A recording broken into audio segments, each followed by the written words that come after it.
सुनीता रागाने ओरडतच किचनमधून हॉलमध्ये आली.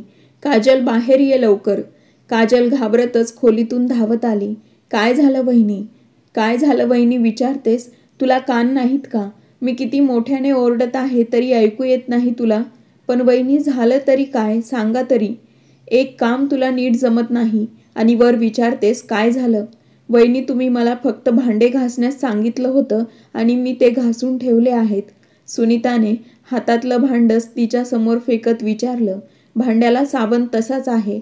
आता याच भांड्यात जेवायला घ्यायचं का आणि भांड्याचा साबण खायचा का? सुनीता संतापाने लालबुंद झाली.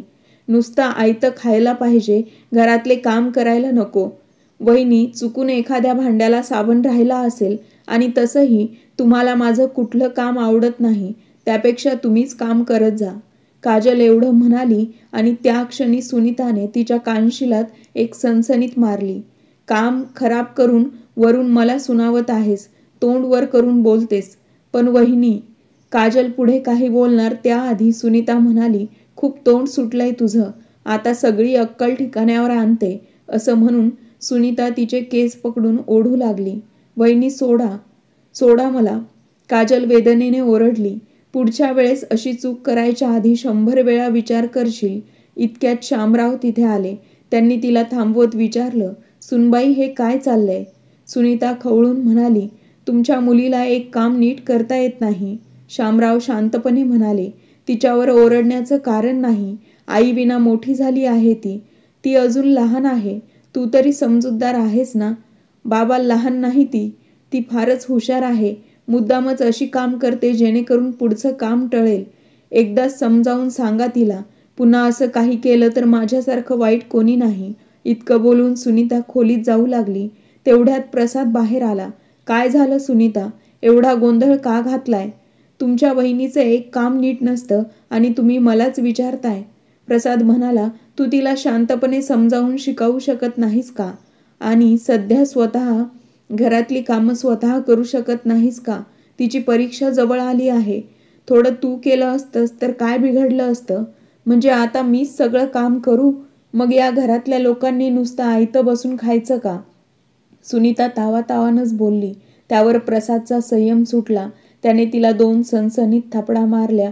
तुमची हिंमत कशी झाली माझ्यावर हात उचलण्याची? सुनीता संतापून ओरडली. तर काय तुझी आरती करायची का? रोज सारखा तमाशा करतेस घरात. प्रसाद तडकाफडकी बोलला. हे बघून शामराव पुढे आले. प्रसाद बाळा, सुनेवर हात उचलणं बरोबर नाही. घरात छोट्या मोठ्या गोष्टी घडतच असतात. तू शांत राहा, मी हात जोडतो. राहू द्या बाबा, तुम्ही काही बोलू नका. सुनीता चिडून म्हणाली. खबरदार माझ्या वडिलांशी अशा भाषेत बोललीस तर. प्रसाद संतापला. तर काय करशील? मी कुणालाही घाबरत नाही. आत्ताच माझ्या आईबाबांना फोन करते आणि त्यांना इथे बोलावते. असं म्हणून ती पाय आपटतच खोलीत निघून गेली. हे बघ प्रसाद, सुनबाईला थांबव. अशा छोट्या गोष्टींचे एवढं भांडणात रूपांतर करणं काही उपयोगाचं नाही. शामराव आपल्या मुलाला समजावत होते. त्यावर प्रसाद चिडून म्हणाला, नाही बाबा, तुम्ही प्रत्येक वेळी मला शांत बसायला सांगता, पण त्यामुळेच तिचं धाडस दिवसेंदिवस वाढतंय. तिला कुणाचीच किंमत उरलेली नाही. दुसरीकडे सुनीता रागाने आपल्या आईला फोन लावते आणि रडत म्हणते, आई, माझ्या सासरी सगळे लोक सतत भांडण करतात. आज तर तुझ्या जावयाने माझ्यावर हात उचललाय. मला इथे एक क्षणही राहायचं नाही. पटकन ये आई, घेऊन जा मला इथून. बोलता बोलता ती मोठमोठ्याने रडू लागली. हे ऐकून विमलताईंना संताप अनावर झाला. त्या संतप्त स्वरात म्हणाल्या, अच्छा, एवढी हिंमत झाली त्याची. माझ्या लेकीवर हात उचलतो. तू काळजी करू नकोस बाळा. एक क्षणही तुझं तिकडे राहणं मला मंजूर नाही. बॅग भर, मी तुझ्या बाबांना आत्ता पाठवते. तेवढ्यात प्रतापराव घरात येतात. काय झालं विमल, कुणाशी बोलत होतीस? विमलताई चिडून म्हणाल्या, तुमच्या मुलीचा फोन होता. तिच्या सासरच्या लोकांनी आज हद्दच पार केली. आपल्या जावयाने तिच्यावर विनाकारण हात उचललाय. काय? माझ्या मुलीवर हात उचलला? एवढं म्हणताच प्रतापराव रागाने उठून उभे राहिले. क्षणाचाही विलंब न करता गाडी काढली आणि मुलीला घेण्यासाठी सासरी गेले. थोड्याच वेळात ते सासरी पोहोचले. सुनीता, सुनीता बाळा, त्यांनी आवाज दिला.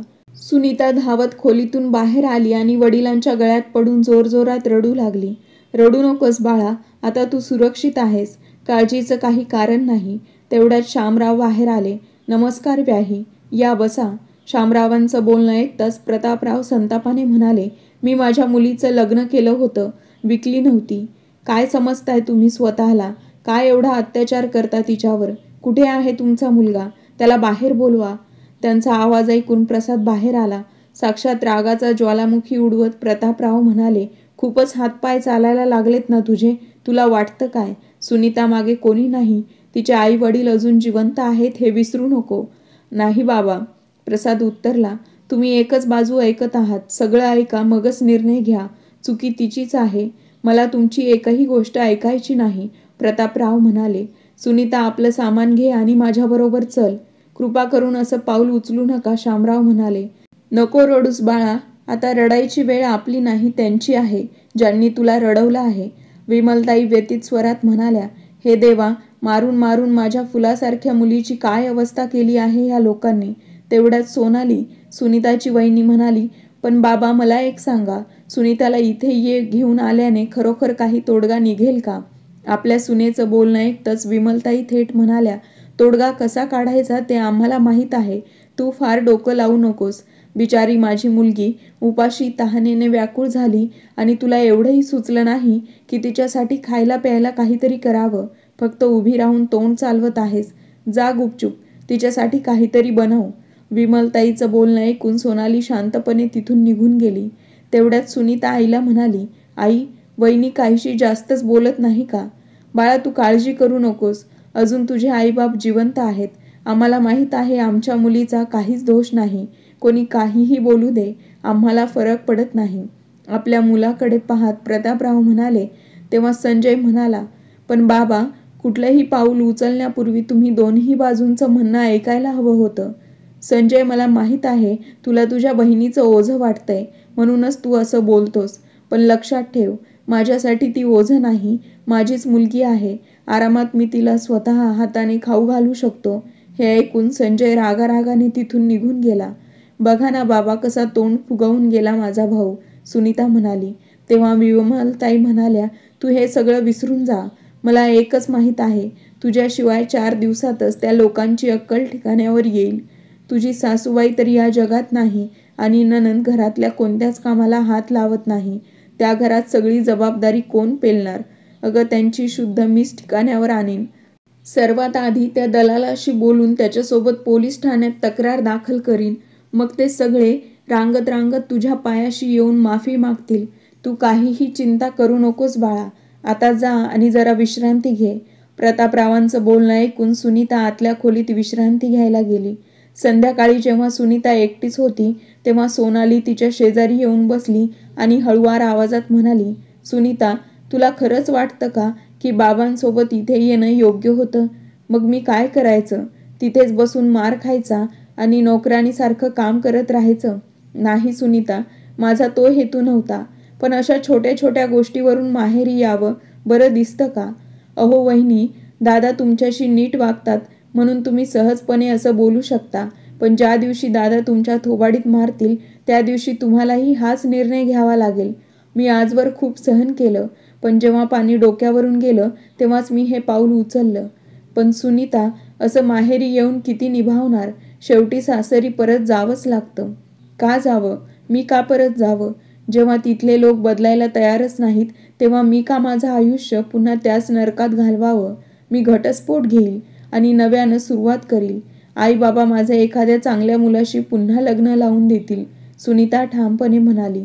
त्यावर वहिनी म्हणाल्या, आज तुम्ही त्यांच्या विरोधात उभं राहाल, उद्या दुसरं लग्न कराल आणि ते लोक सुद्धा तसेच निघाले तर मग काय तिसऱ्यांदा पुन्हा लग्न? सुनीता म्हणाली, सगळे लोक सारखे नसतात. दुसऱ्यांदा माझं लग्न झालं किंवा नाही झालं तरी मी त्या घरात परत जाणार नाही. गरज पडली तर आयुष्यभर इथेच राहीन. तेव्हा सोनाली म्हणाली, सुनीता, घटस्फोट घेतल्यावर आयुष्य जगणं तितकंसं सोपं नसतं. समाज काय बोलतो, लोक काय विचार करतात, या सगळ्या गोष्टींमुळे आईबाबांनाही जखमा होतात. हे ऐकून सुनीता चिडून म्हणाली, मग मी काय करावं? मी घर सोडून बाहेर पडावं का? मी माझ्या बाबांचं ऐकून त्या नरक सदृश्य घरातून बाहेर पडले आणि इथे आले. त्यांनी माझं भलं पाहूनच हा निर्णय घेतला आहे. सोनाली काही बोलणार इतक्यात सुनीता म्हणाली, बस करा वहिनी, मला सगळं कळतंय. तुम्हाला वाटतंय मी या घरात राहू नये, नाही का? एवढं बोलून ती तिथून उठून निघून गेली. दुसरीकडे प्रतापरावांनी फोन केला आणि थोड्याच वेळात त्यांचा चुलत भाऊ किशोर, जो एक दलाल होता, घरी आला. किशोर येताच प्रतापराव संतापून म्हणाले, अरे किशोर, कोणत्या जन्माचा सूड घेतो आहेस आमच्यावर? माझी मुलगी तुझी कोण लागत नाही का? तू तिचं अशा घरात लग्न लावून दिलंस आणि आम्ही तुझ्यावर विश्वास ठेवून तिचं तिथं लग्न लावून दिलं, पण असा नवरा पाहिला नव्हता. किशोर शांतपणे म्हणाला, दादा, ते खूप चांगलं घर आहे. घरात काहीच कमी नाही, सगळं व्यवस्थित आहे. अच्छा, प्रतापराव म्हणाले, मग त्या लोकांनी माझ्या मुलीवर हात का उचलला? तिच्याशी भांडण का केलं? तुला त्या घरात काहीच दोष दिसत नाही. मग काय कमी आमच्या मुलीमध्ये आहे? किशोर म्हणाला, दादा, घराघरात भांडणं होतातच, त्यावर मार्ग शोधावा लागतो. ही छोटी गोष्ट नव्हती. किशोर, त्यांनी माझ्या मुलीला मारले. समजुतीने सांगू शकले असते, पण नाही, ते थेट मारायला पुढे येतात. अच्छा, म्हणजे प्रसादनं हात उचललाय. मग तुम्ही काय केलंत? काय करायचं होतं? मी गेलो आणि मुलीला घेऊन आलो. मी तिला तिथं कसा सोडू शकतो? हीच तुमची चूक झाली दादा. मुलीनं फोन केला आणि तुम्ही तडक तिला घेऊन आलात. तिच्यावर सासऱ्यांनी नाही, नंदेनं नाही, तर नवऱ्याने हात उचलला होता. तीही कदाचित काही मोठी चूक करत असावी. तुम्ही 2-3 तास थांबला असतात तर गोष्ट शांत झाली असती, पण तुम्ही तिला घरी आणलं. निदान आधी बसून समजून तरी घ्यायचं होतं की नेमकं काय झालंय. शांतपणे चर्चा केली असती तर काही मार्ग निघाला असता. पण तू तर पोलिसात कंप्लेंट करायची धमकी देऊन या गोष्टीला अजून जास्तच खतपाणी घालून आलास. किशोरचं बोलणं ऐकून प्रतापराव विचारात पडले आणि मग किशोर म्हणाला, आता माझी गोष्ट लक्ष देऊन ऐक. आतापर्यंत जे झालं ते झालं. आता शांततेने आपल्या मुलीला तिच्या सासरी पाठव. किशोरने कडवटपणे उत्तर दिलं, एवढं काही झाल्यानंतरही तू मला मुलीला परत पाठवायला सांगतोस? जर त्यांनी परत तिच्यावर हात उचलला तर? हे बघ दादा, थोड्या शांतपणे विचार करा. जे बरोबर आहे तेच मी सांगतो. मी शामरावांशी बोललो आहे. आता इथून पुढे असं कधीही होणार नाही. ठीक आहे किशोर, तुझ्या सांगण्यावरून मी सुनीताला परत पाठवत आहे, पण पुन्हा असं झालं तर मी तुझंही ऐकणार नाही. किशोरने समजावल्यानंतर प्रतापराव आपल्या मुलीला सासरी पाठवायला तयार झाले आणि दुसऱ्या दिवशी तिला किशोरबरोबर तिच्या सासरी पाठवलं. काका, तुम्ही इथे कसे? किशोरला आपल्या घरी पाहून प्रसादने विचारलं. तेव्हा किशोर म्हणाला, बेटा, तुझी अमानत तुला परत करायला आलो आहे. त्याच वेळी सुनीता घराच्या आत आली. तेव्हा तिला पाहताच प्रसाद म्हणाला, नाही काका, आता ती या घरात राहू शकत नाही. जिथून घेऊन आलात तिथेच परत सोडा. त्याच वेळी शामराव बाहेर येऊन म्हणाले, प्रसाद, तू हे काय बोलत आहेस? सुनबाई परत आली आहे तर तू आनंदाने तुझ्या संसाराला सुरुवात कर. नाही बाबा, तुम्हाला माहीत आहे ना सुनीताचे बाबा आपल्याला काय म्हणाले होते? अरे प्रसाद, रागामध्ये माणूस बोलून जातो. सगळ्या गोष्टी विसरून नव्याने आयुष्याला सुरुवात कर, शामराव म्हणाले. तेव्हा प्रसाद म्हणाला, ठीक आहे, पण तिला सांगा, जर इथे राहायचं असेल तर तिला स्वतःचं काम स्वतः करावं लागेल. माझी बहीण तिच्या हातामध्ये जेवणाचं ताट आणून देणार नाही. तेव्हा किशोर म्हणाले, प्रसाद, तू हे काय बोलत आहे? ते तिचं स्वतःचं घर आहे, मग ती काम का नाही करणार? तेव्हा शामराव म्हणाले, प्रसाद, नणंद आणि भाऊजाई मिळून काम करतील, कुणालाही त्रास होणार नाही. सुनीता बाळा, तू आतमध्ये जा. शामरावांनी हे प्रकरण सांभाळत आपल्या मुलीला काजलला आवाज देऊन 2 कप चहा बनवायला सांगितला. दादा, आता मी येतो. मुलांची काळजी घ्या, असं म्हणून किशोर तिथून निघून गेला. दुसरीकडे मुलीला सासरी पाठवून प्रतापराव आराम खुर्चीवर बसले होते. तेवढ्यात त्यांच्याजवळ त्यांच्या मेव्हण्याचा फोन आला आणि तो म्हणाला, अहो भाऊजी, आम्हाला समजलं की सुनीता आली आहे. हो रमेश, ती आली होती, पण थोड्या वेळापूर्वीच तिला तिच्या सासरी पाठवले आहे. अहो भाऊजी, पण त्यांनी तुमच्या मुलीवर हात उचलला होता आणि तुम्ही तिला परत पाठवलं. त्या लोकांना जेलची हवा खायला लावायला हवी होती. हो रमेश, मला पण तेच हवं होतं, पण किशोरच्या सांगण्यावरून समजुतीने निर्णय घेतला. पण भाऊजी, सुनीता मार खाऊन किती दिवस तिथे राहणार? तिचा संसार तेव्हा होईल जेव्हा दोन्ही बाजूंनी प्रयत्न केला जाईल. हो रमेश, तुझं बोलणं तर बरोबर आहे, प्रतापराव म्हणाले. तेव्हा त्यांचा मेव्हणा रमेश म्हणाला, इथून पुढे ते लोक व्यवस्थित राहिले तर ठीक, नाहीतर त्यांची अक्कल ठिकाण्यावर आणूया. कोर्टामध्ये केस करूया. त्यांना नाक घासायला लावलं नाही तर मी पण मुलीचा मामा नाही. ठीक आहे भाऊजी, आता फोन ठेवतो. जर काही गरज लागली तर सांगा. एवढं बोलून सुनीताच्या मामाने फोन ठेवला. आज सुनीताला आपल्या सासरी येऊन 2 दिवस झाले होते. सकाळी शामराव सुनीताला आवाज देत म्हणाले, सुनीता बेटा पटकन माझ्यासाठी नाश्ता बनव. मला आज शेतात लवकर जायचं आहे. काजल तर पेपर द्यायला गेली आहे, नाहीतर मी तिला सांगितलं असतं. सकाळच्या वेळेला सासऱ्यांचं बोलणं ऐकून सुनीता झोपेतून उठली आणि रागात पाया आपटत बाहेर आली. तिने मोठ्याने म्हटलं, काय झालं बाबा? स्वयंपाकघराला कुलूप लावलेलं नाही. स्वतः जाऊन 2 चपात्या बनवून खा. मी इथे कोणाची नोकरानी नाही. कोणीतरी उठून ऑर्डर देऊन मी ती पूर्ण करत बसू. सुनीता, यामध्ये नोकरानीचा काय संबंध? फक्त 2 चपात्या आहेत, असे शामराव म्हणाले. 2 चपात्या असू द्या किंवा 4, माझ्याकडून शक्य नाही. ज्याला खायचं आहे त्याने स्वतः जाऊन बनवावं, सुनीता ओरडून म्हणाली. तेवढ्यात प्रसाद तिचा आवाज ऐकून बाहेर आला आणि आपल्या वडिलांना विचारलं, काय झालं बाबा? आज पुन्हा काही झालं का? अरे प्रसाद, मी तर फक्त 2 चपात्या बनवायला सांगितल्या होत्या. मग प्रसादने विचारलं. सुनीता ओरडून म्हणाली, मग काय मी कोणाची मोलकरीण नाही. ज्याला खायचं आहे त्याने स्वतः जाऊन बनवावं. प्रसाद म्हणाला, इथं राहायचं असेल तर काम करावं लागेल, नाहीतर इथून जाऊ शकतेस. सुनीता रागात ओरडली, तुझं धाडस कसं झालं माझ्याशी असं बोलण्याचं? अच्छा, मग तुझं धाडस कसं झालं माझ्या वडिलांशी असं बोलण्याचं? प्रसादने पलटून प्रश्न केला. शामरावांनी समजावण्याचा प्रयत्न केला. प्रसाद, असं भांडण वाद घालून स्वतःचा संसार उद्ध्वस्त का करत आहेस? सुनीता भडकली. अरे संसार तर तुम्ही लोकांनी माझा उद्ध्वस्त केला आहे. या भांडणाचं मूळ कारण फक्त आणि फक्त बाप आणि लेक आहे. सुनीता एवढं बोलताच प्रसादने रागात तिला एक थोबाडीत मारली. सुनीता तिथेच लाल होऊन म्हणाली, ज्या हाताने तू मला मारला आहेस त्याच हाताने तुला जेलची चक्की पिसायला लावली नाही तर माझं नाव सुनीता नाही. असं म्हणत सुनीता बॅग पॅक करून पुन्हा आपल्या माहेरी निघून गेली. दुसरीकडे तिच्या माहेरी सोनाली, जी गरम गरम पराठे बनवून सर्वांना देत होती आणि कुटुंबातले सगळे लोक तिने बनवलेल्या जेवणाचं कौतुक करत होते, अचानक सुनीता तिथे आली. तिला पाहून सगळेजण चकित झाले. काय झालं सुनीता? बाळा, तू अशी अचानक आलीस? प्रतापरावांनी विचारलं. सुनीता रडत म्हणाली, आता मी त्या घरात पुन्हा कधीही जाणार नाही. पण झालं तरी काय? भांडण वगैरे झालं का? प्रतापरावांनी विचारलं. सुनीता उदासपणे म्हणाली, फक्त भांडण नाही तर त्याने आज पुन्हा माझ्यावर हात उचलला. दिवसभर घरातलं काम करून रात्री कंटाळून झोपते, पण सकाळी थोडं जास्त वेळ झोपल्यावर त्यांना त्रास होऊ लागला. सकाळी आवाज देऊन नाश्ता बनवायला सांगितला. मी त्या घरची मोलकरीण नाही. का? सोनालीने विचारलं. अगं, एवढ्या छोट्या गोष्टीवरून तू निघून आलीस. 2 चपात्या बनवायच्या होत्या, मग का नाही बनवलं? सोनाली, तू राहू दे, आतमध्ये जाऊन जेवण बनव. सुनीता बाळा, तू सोफ्यावर बस. तुझ्या बाबांनी मोठी चूक केली आहे. किशोरच्या ऐकण्यावरून तुला परत पाठवलं, विमलताई म्हणाल्या. तेव्हा सुनीता रडत म्हणाली, आई, मला तर असं वाटतं की मीच मूर्ख आहे की पुन्हा पुन्हा तोंड वर करून इथे निघून येते. इथे तर कोणालाही माझी काळजीच नाही. सुनीता बाळा, तू असं काय बोलतेस? प्रतापराव तिच्या डोळ्यातलं पाणी पुसत म्हणाले. तेव्हा सुनीता म्हणाली, तुम्हाला काय माहीत आहे, दिवसभर घरातलं किती काम असतं.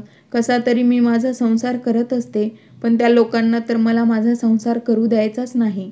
बाळा, काहीही गरज नाही कोणत्या कामाला हात लावण्याची. तू माझी मुलगी आहेस, कोणाच्या घरची मोलकरीण नाहीस. तू सगळं आयुष्य त्यांची गुलामी करत राहणार, विमलताई म्हणाल्या.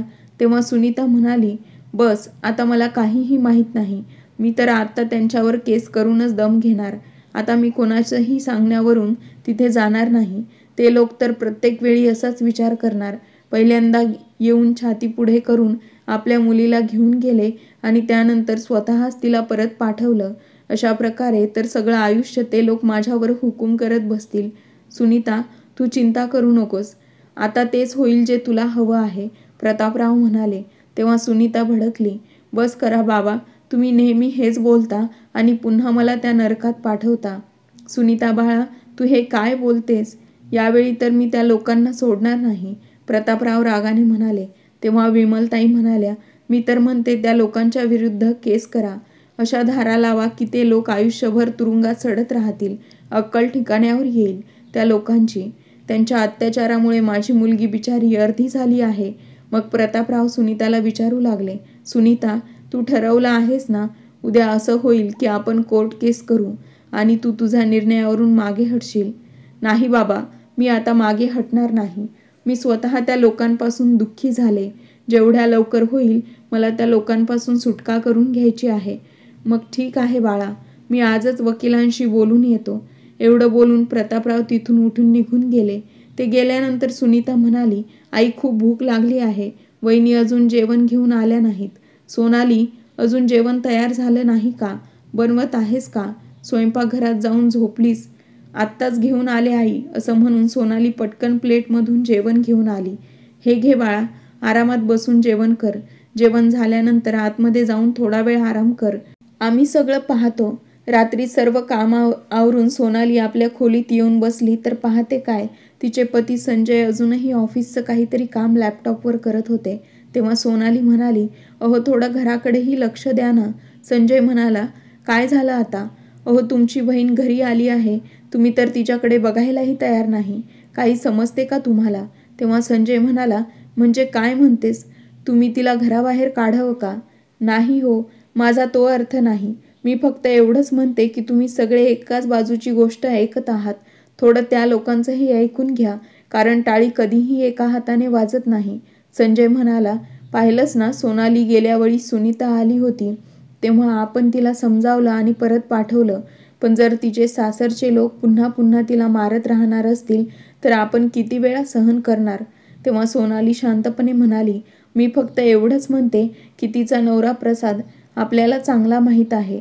जर त्याने पुन्हा सुनीतावर हात उचलला असेल तर नक्कीच काहीतरी मोठं कारण असावं. बघा, मी सुद्धा इथे सासरी राहते. तुम्ही कधी माझ्यावर हात उचलला का? काहीतरी आहे जे भांडणाचं मूळ कारण आहे. संजय म्हणाला, अगं पण ती स्वतः आपल्या माहेरी येऊन बसली आहे. तिच्या येण्यामुळे इतरांना त्रास नाही, मग तुलाच एवढा त्रास का होतोय? सोनाली उत्तरली, मला त्रास होतोय कारण मला माहीत आहे तुम्ही तिची बाजू घेऊन तिला कायमची इथेच ठेवणार. सोनाली, जर तिला माहेरी ठेवलं आणि 2 वेळचं जेवण दिलं तर काय फरक पडणार आहे? मग त्रास कशाचा आहे? त्रास 2 वेळच्या जेवणाचा नाही. बाबा म्हणत होते की ते कोर्टात केस करणार आहेत. मग कोर्टात केस गेल्यावर सगळ्या जगाला आपला तमाशा दिसणार नाही का? दिसू दे ना. एकदा कोर्टातून तरी कळू दे की एखाद्या मुलीवर हात उगारल्यावर काय परिणाम होतो. अहो त्रास त्या लोकांना होणार आहे आणि कोर्टात गेल्यामुळे तुम्हा लोकांना पण त्रास होणार आहे. पैसा खर्च होईल ते वेगळं. मला फक्त एवढं हवं होतं की कमीत कमी त्या लोकांचं बोलणं तरी ऐका. फक्त आपल्या मुलीचं बोलणं ऐकून निर्णय घेणं योग्य नाही. अगं त्या लोकांना हिची गरज नाही, मग आपण त्यांच्याशी बोलायला का जायचं? तिला घटस्फोट मिळाला की आपण तिचं दुसरं लग्न लावून देऊ. अजून तिचं वय वाढलेलं नाही. अच्छा, आयुष्यभर फक्त हेच काम करत राहा. इथून आणून इथं बसवा आणि इथून दुसऱ्या घरी पाठवा. का तुमच्या मुलीचं आयुष्य उद्ध्वस्त करत आहात? अजून काहीही बिघडलेलं नाही. विचार करून निर्णय घ्या. मला सगळं माहीत आहे ती इथं राहते म्हणून तुला त्रास होत आहे. तुझं काम वाढलं आहे म्हणूनच तू हे सगळं बोलत आहेस. आणि तसंच काय बरोबर आहे आणि काय चुकीचं आहे हे ठरवण्यासाठी आम्ही इथे बसलो आहोत ना. तू फक्त तुझ्या कामाशी मतलब ठेव, असं म्हणून संजय दुसऱ्या बाजूला तोंड करून झोपला. दुसऱ्या दिवशी सकाळी सोनालीने कपडे धुवायला वॉशिंग मशीन सुरू केलं आणि सर्वांसाठी नाश्ता बनवायला सुरुवात केली. भाजी बनवून झाल्यानंतर ती घराच्या पाठीमागच्या अंगणात कपडे सुकवायला निघाली. त्या ठिकाणी सुनीता आपल्या एका मैत्रिणीबरोबर फोनवर बोलत होती. तिला माहीत नव्हतं की तिची वहिनी तिच्या पाठीमागे उभी आहे. बोलता बोलता सुनीता म्हणाली, अगं नाही, आता तर मी त्या घरी कधीच परत जाणार नाही. आयुष्यभर फक्त काय कामच करत राहणार. इथं माहेरी आरामात माझ्या मर्जीने उठते. हातामध्ये जेवणाचं ताट येतं. जेव्हा ज्या गोष्टी ऑर्डर करते ती गोष्ट हजर होते. मग मी परत सासरी का जाऊ? सुनीता मोठ्याने हसू लागली. तिचं कुटील हसणं सोनालीच्या मनामध्ये एका बाणासारखं टोचू लागलं. तेवढ्यात सुनीता पुन्हा म्हणाली, अगं इथं वहिनीचं काय आहे? तिला तर सवय आहे दिवसभर घरातलं काम करायचं. तिची काय लायकी आहे की ती माझ्या आईवडिलांच्या पुढे आपलं तोंड उघडेल? एवढं बोलून ऐकून सोनालीचा चेहरा रागाने लाल झाला आणि ती म्हणाली, अच्छा, तर असं आहे का? तुम्ही तिथून फक्त यासाठी इथं आलात की तिथं तुम्हाला काम करावं लागतं आणि इथं राहून तुमची तर मज्जाच मज्जा आहे. तेव्हा सुनीताने पाठीमागे वळून पाहिलं आणि तिला सोनालीला उभी असलेली दिसली. तेव्हा सुनीता रागाने म्हणाली, हे पहा वहिनी, सगळ्यात आधी एक गोष्ट लक्षात घ्या. तुम्हाला माझं बोलणं लपून ऐकण्याचा काहीच अधिकार नाही. आणि दुसरी गोष्ट म्हणजे हे घर माझ्या आईवडिलांचं आहे. मी इथे पूर्ण अधिकाराने राहते. तुम्ही कोण मला बोलणार? आता कळलं मला का जळताय तुम्ही. मी इथे आरामात बसते आणि तुम्हाला दिवसभर राबावं लागतं. अर्थातच तुमच्या मनात माझ्याबद्दल ईर्ष्या असणार, पण काय करणार, दुसरा पर्याय तरी काय आहे तुमच्याकडे? तुम्हाला काम करावंच लागेल. सुनीताचं बोलणं ऐकून सोनाली संतापून म्हणाली, बरं झालं तुमचा खरा चेहरा आज पाहायला मिळाला. किती सेवा केली मी तुमची. बसून बसून खायला घातलं. आता स्वतःचं जेवण स्वतःच बनवा. मी तुमची मोलकरीण नाही की दिवसभर तुमचा लाड करत राहीन. त्यावर सुनीता निर्लज्जपणे म्हणाली, ठीक आहे बहिणी, जर तुम्ही बनवू शकला नाहीत तर माझी आई बनवेल. तेव्हा सोनाली तडफडत म्हणाली, काहीतरी लाज वाटू द्या. या वयात सुद्धा आईकडून काम करवता. तुमच्यामुळे तुमचे आई वडील किती तणावात आहेत ते तरी समजून घ्या. स्वतःचा संसार उद्ध्वस्त करून इथे बसला आहात आणि अजून तोऱ्याने बोलतात. बरं वहिनी, मी माझा संसार उद्ध्वस्त केला आहे. मग तुम्ही तरी तुमचं बघा. जा आणि तुमचं काम करा. मी तर माझं बघतच आहे. तुझ्यासारखं 2-2 दिवस माहेरी बॅग उचलून जात नाही. दोघींचं भांडण सुरूच होतं तेवढ्यात संजय आला आणि मोठ्याने ओरडला, काय झालं सोनाली? इतकं मोठ्याने का बोलतेस? का त्रास देसेन माझ्या बहिणीला? अच्छा, मी त्रास देते की तिने सगळ्या घरात टेन्शन निर्माण केलंय? सोनाली फणकारली. त्यावर सुनीता म्हणाली, तिला तर मी इथे राहते हेच खटकतं. हो खटकतं, कारण मी मोलकरीण नाही, दिवसभर घरातलं काम करत राहणारी.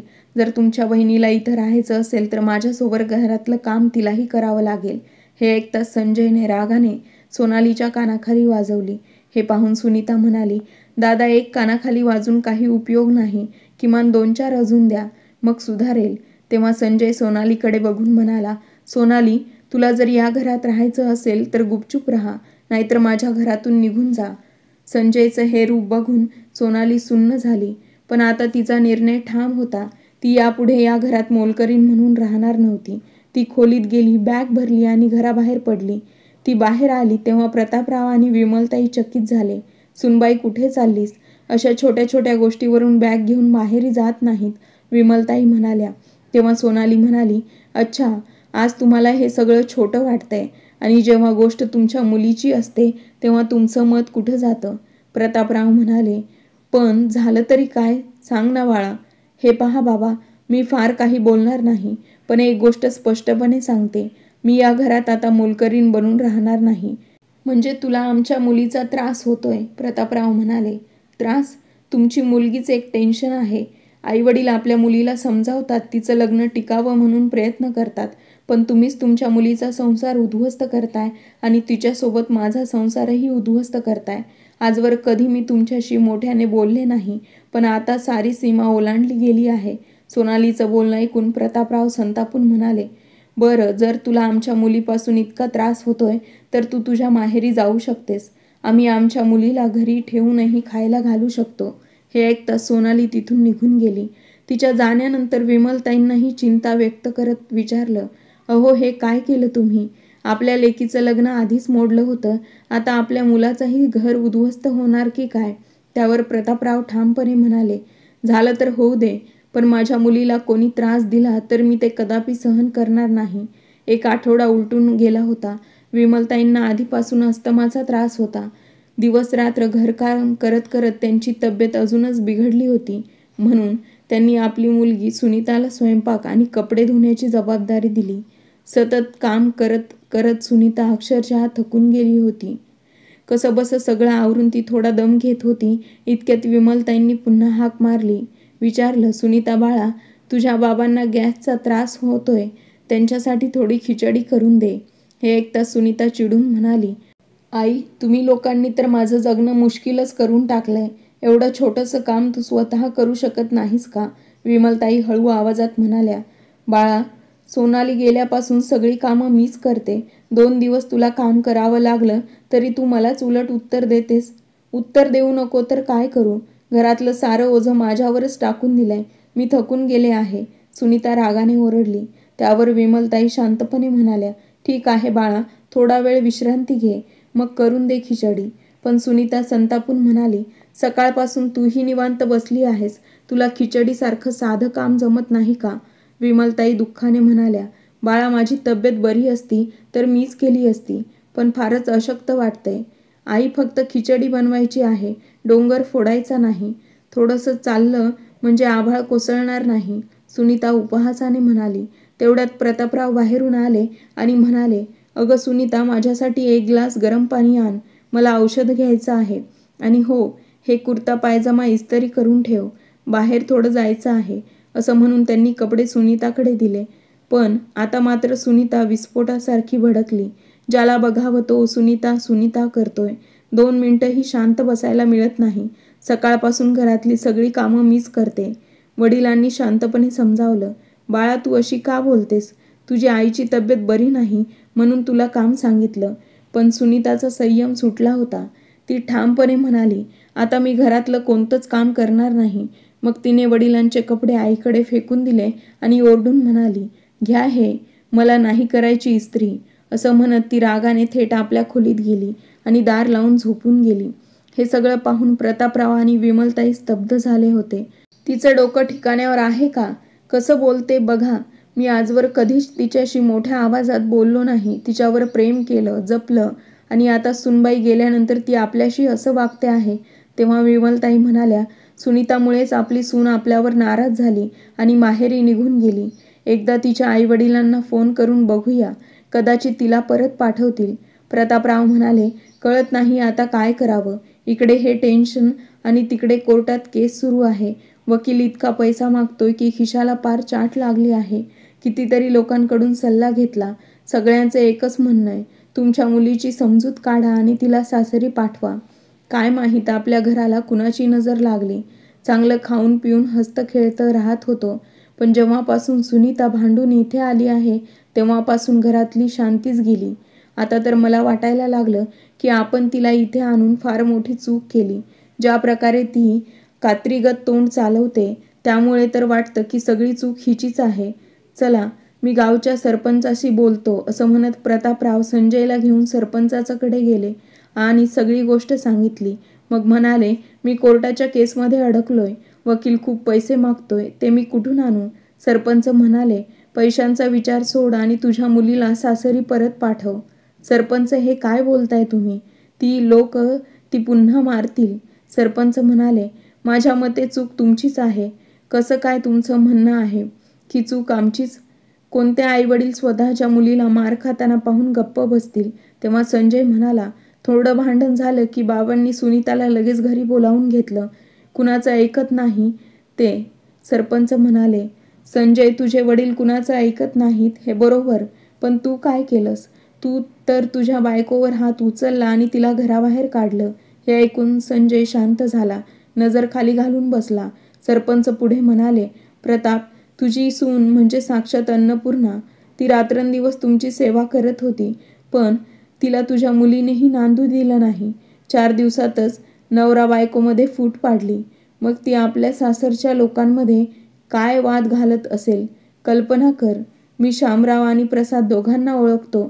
खूप सुसंस्कृत आणि सोज्वळ माणसं आहेत. पण सरपंच, आता तरी आम्हाला योग्य सल्ला द्या, पुढे काय करायचं? सरपंच म्हणाले, सर्वात आधी तुझ्या मुलीला समजाव. तिला सासरी कसं राहावं लागतं ते शिकव, कारण ही चूक तिचीच आहे.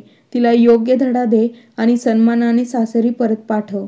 हे ऐकून प्रतापराव म्हणाले, पण मी त्या लोकांना आता काय तोंड दाखवू? सरपंच गंभीरपणे म्हणाले, दाखवावंच लागेल. माफीही मागावी लागेल, कारण मुलगी तुझीच आहे. तिचा संसार टिकवणं किंवा उद्ध्वस्त करणं याला आई वडिलांचाच हात असतो. आणि हो, अजून एक, जा तुझ्या सुनेची माफी माग, तिला आदराने पुन्हा घरी घेऊन ये. सरपंचाच्या बोलण्यानंतर प्रतापराव घरी परतले. विमलताईंनी विचारलं, काय झालं? काय म्हणाले सरपंच? सांगतो, पण त्याआधी एक महत्त्वाचं काम आहे. असं म्हणून प्रतापराव थेट सुनीताच्या खोलीत गेले आणि तिला 2 थोबाडीत दिल्या. तेवढ्यात विमलताई खोलीत आल्या आणि ओरडल्या, तुमच्या मुलीवर हात उचलताय, हे काय चाललंय? प्रतापराव थरथरत्या आवाजात म्हणाले, तू विचारत होतीस ना सरपंच काय म्हणाले? ते तर त्यांनी सांगितलं की चूक तुझ्या मुलीची आहे, जिच्यामुळे 2 संसार उद्ध्वस्त झाले. आणि ऐक सुनीता, कान उघडे ठेवून ऐक. उद्या सकाळी तुला सासरी सोडणार आहे. तिथं जर पुन्हा तू उद्धटपणे वागलीस तर त्याचे परिणाम तुलाच भोगावे लागतील. आणि हो, उद्या तू गेल्यानंतर माझ्या घराची खरी लक्ष्मी, माझी सून, सोनालीजीला तुझ्यामुळे एवढं सहन करावं लागलं, तिला सन्मानाने घरी परत घेऊन येणार आहे. इथून पुढे भांडण करून माहेरी येण्याची कल्पनाही करू नकोस, नाहीतर मी कोण आहे हे तुला दाखवून देईन. पश्चाताप होतोय मला तुला इथे घेऊन आलो. ही मोठी चूक झाली. तू सख्ख्या आईवडिलांशी एकनिष्ठ राहिली नाही, ती दुसऱ्यांची काय होणार? प्रतापरावांचा राग आणि खंत पाहून सुनीता गप्पच राहिली. दुसऱ्या दिवशी शांतपणे कुणालाही न सांगता ती आपल्या सासरी परत गेली आणि संजयने सोनालीची माफी मागून तिलाही परत घरी आणले आणि अशा प्रकारे 2 संसार तुटण्यापासून वाचले. कथा आवडली असेल तर लाईक आणि शेअर करा. चॅनलवर नवीन असाल तर चॅनलला सबस्क्राईब करायला विसरू नका. भेटूया नवीन एका व्हिडिओमध्ये नवीन एका कथेसह.